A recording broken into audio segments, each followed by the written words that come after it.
Hello दोस्तों, आपका स्वागत है स्कॉलर अलाइट में। अगर आप ये वीडियो पहली बार देख रहे हैं तो आपसे रिक्वेस्ट है कि चैनल को आप सब्सक्राइब कर लें, ठीक। और सब्सक्राइब करने के बाद बगल में एक जो है बेल आइकॉन आपको मिलेगा, ठीक। उस पर जो है आप क्लिक कर दें बेल आइकॉन पे, ताकि आपको नोटिफिकेशन के माध्यम से सभी वीडियोज़ का पता चलता रहे।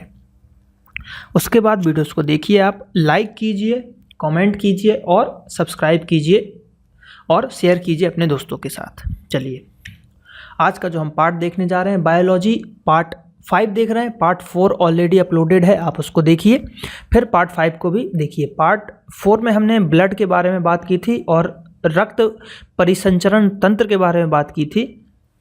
आज जो है श्वसन के बारे में हम बात करेंगे इस पार्ट में। तो आज का जो टॉपिक है श्वसन तंत्र है, ठीक है। श्वसन तंत्र के बारे में जो है हम देखेंगे आज इस पार्ट में। तो श्वसन की बात करते हैं तो इसको दो भागों में विभक्त किया गया है, ऑक्सी श्वसन और अनऑक्सी श्वसन।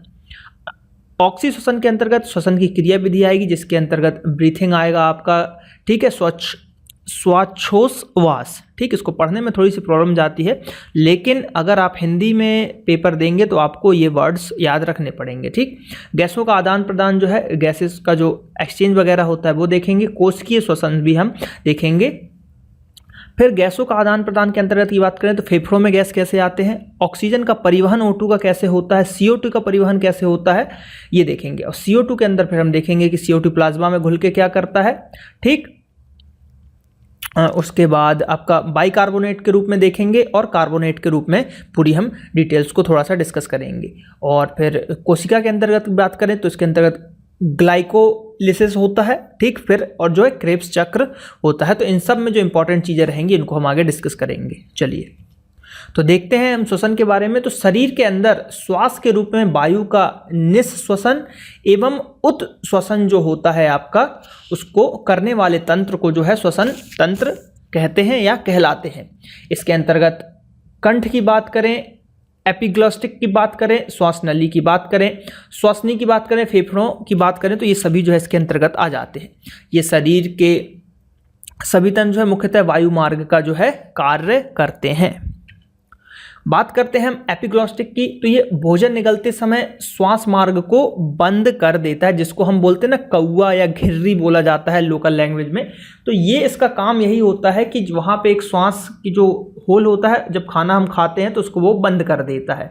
कभी कभी वो नहीं हो पाता, तो इसी कारण से जो चावल वगैरह नाक से बाहर आ जाते हैं तो वो उसी नली के द्वारा है, चावल वगैरह नाक से बाहर आ जाते हैं। बात करते हैं श्वास नली की, जो उपास्थि होती है, जैसे कि लचीली हड्डी की बनी होती है, इसलिए उसको उपास्थि बोलते हैं। अस्थि यानी हड्डी। फेफड़े की बात करें, लंग्स, फुफ्फुस में रुधिर का शुद्धिकरण गैसों के आदान प्रदान से ही होता है। गैसों का आदान प्रदान वायु कुपिकाओं के माध्यम से होता है। ऑक्सीजन की बात करें तो ऑक्सीजन कुपिकाओं से रक्तों में तथा कार्बन डाइऑक्साइड रक्त से जो है कुपिकाओं में प्रवेश करते हैं। वयस्क मनुष्य के फेफड़ों में 30 से 40 करोड़ वायु कुपिकाएं या छिद्र जो होते हैं वो होते हैं। तो बहुत ही ज़्यादा फेफड़ों जो है बहुत ज़्यादा हमारा फैलता और बंद होता है। बात करते हैं, ये छोटा सा टॉपिक है, ज़्यादा इसमें क्वेश्चंस नहीं बनते, एक दो क्वेश्चन पूछे जाते हैं वो हम डिस्कस कर लेंगे। मनुष्य में दायां फेफड़ा 3 पिंडों में तथा बायां फेफड़ा जो है 2 पिंडों में विभक्त होता है। कुपिकाओं की बात करें में गैसीय आदान प्रदान की क्रिया विसरण के द्वारा होती है। ये एक क्वेश्चन बनता है कि किस विधि के द्वारा जो है आपके फेफड़ों में या जो कुपिकाओं लिख के नहीं आएगा, फेफड़े आएगा, कि फेफड़े में जो है गैसों का आदान प्रदान किस प्रक्रिया के द्वारा होता है, तो विसरण की प्रक्रिया के द्वारा किया जाता है। बात करते हैं एम्फीसेमा एक बीमारी है, उसका संबंध फेफड़े से होता है, तो ये क्वेश्चन भी पूछा जाता है। जैसे कि पूछा जाता है ट्रैकोमा किससे रिलेटेड है, इसी टाइप से एम्फीसेमा किससे रिलेटेड है वो पूछा जाएगा।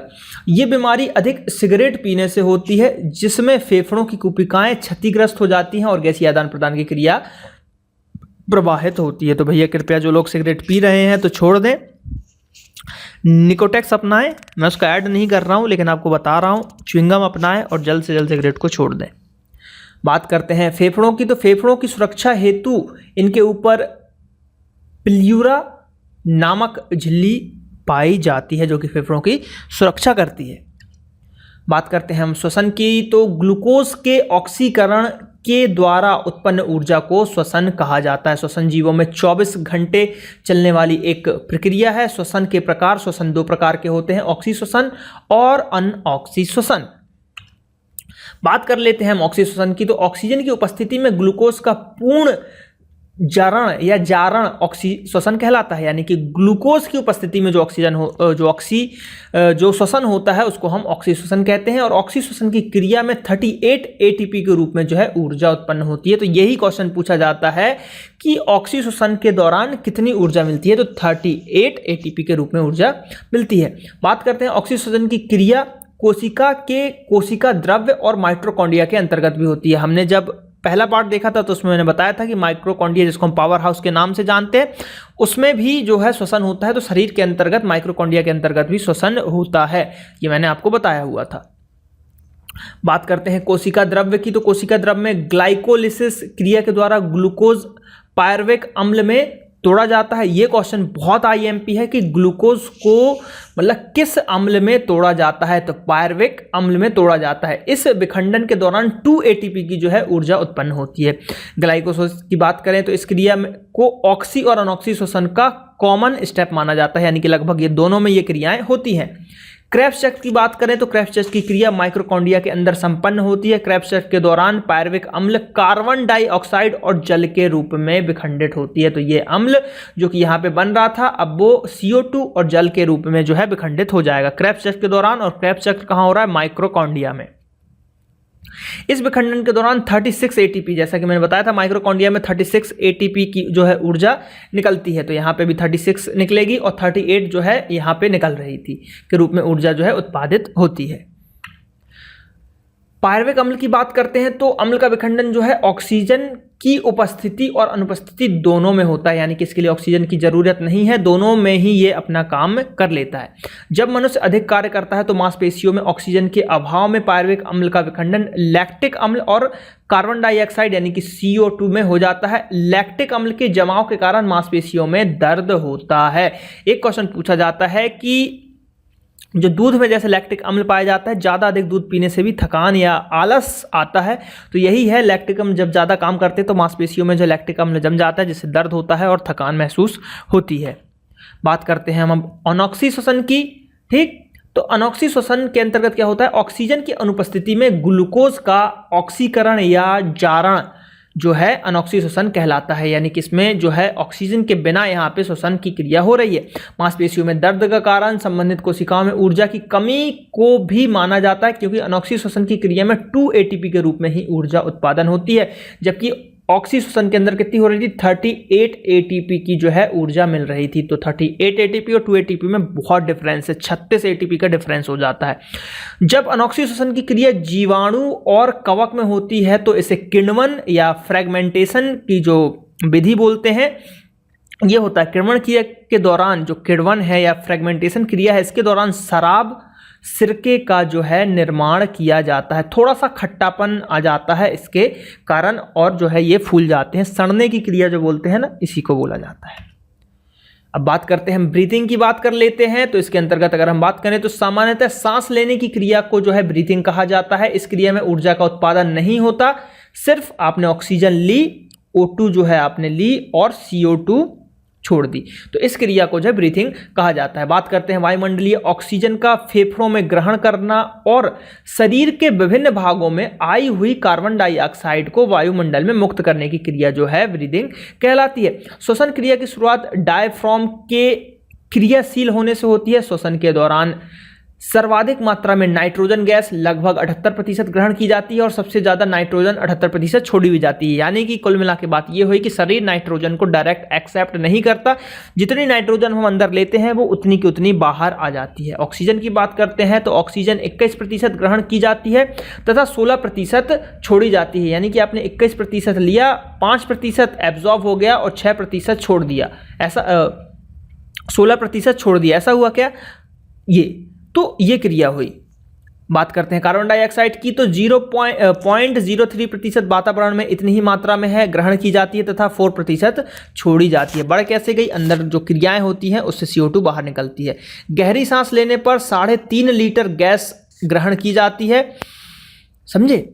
इस क्षमता को वाइटल क्षमता या वाइटल कैपेसिटी भी कहते हैं, विटल कैपेसिटी भी आप बोल सकते हैं। सांस में 1.5 लीटर गैस ग्रहण की जाती है, मतलब नॉर्मल जो आपका नॉर्मल सांस होती है उसमें लगभग 1.5 लीटर गैस जो है ग्रहण की जाती है।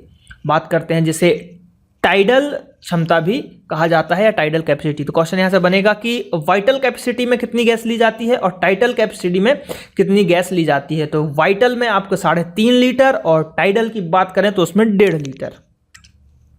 यहाँ पे कुछ और इसके जो 1-2 फैक्ट हैं वो हम देख लेते हैं।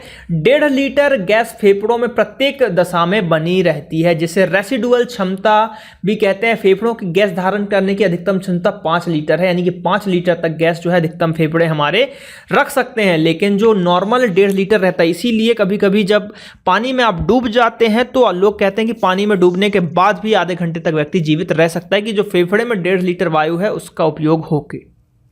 बात करते हैं ऑक्सीजन का ग्रहण एवं CO2 का जो उत्सर्जन हीमोग्लोबिन की मात्रा पर निर्भर करता है, यानी कि कितनी ऑक्सीजन आप ग्रहण कर रहे हो, आपके शरीर में हीमोग्लोबिन कितना है उस हिसाब से ये निर्भर करेगा। गैसों का विनिमय परासरण क्रिया के द्वारा किया जाता है। कोशिकाओं की बात करें तो कोशिका श्वसन कोशिका के अंदर 2 चक्रों ग्लाइकोलिसिस एवं क्रेव के माध्यम से पूरा होता है और कार्बन डाइऑक्साइड तथा जल का निर्माण होता है। ऑक्सीजन की अनुपस्थिति में अनॉक्सी श्वसन होता है, इसमें कार्बोहाइड्रेट के अपघटन के रूप में एथिल अल्कोहल और जल का निर्माण होता है।